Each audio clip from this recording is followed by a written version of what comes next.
So welcome guys, we are back with a new location, that is Nilkanth Dhaam Poicha. Nilkanth Dhaam Swaminarayan temple is located at Poicha village on the bank river of Narmada, which is around 8 meters from Bharuch and 60 kilometers from Vadodara.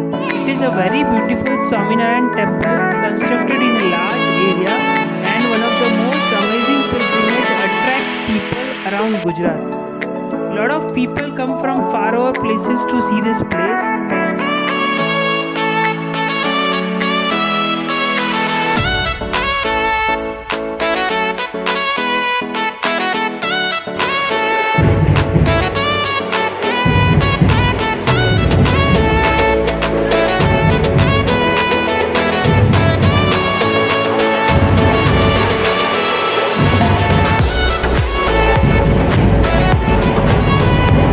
So guys, in this video we are going to see parade which is happening.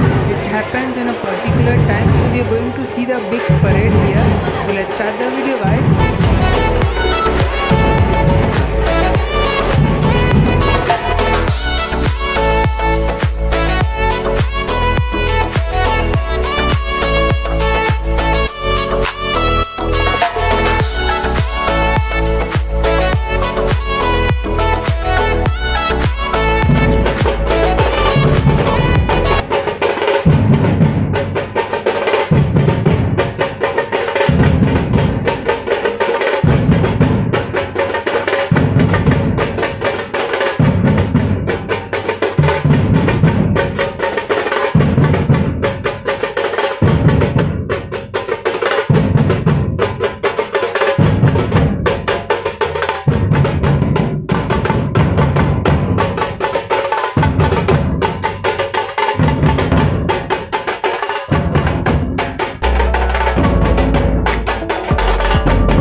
Guys, if you want to motivate me to show you lot of different places around the world, just click the subscribe button and click the bell button notification on so that I can show you much better places in future.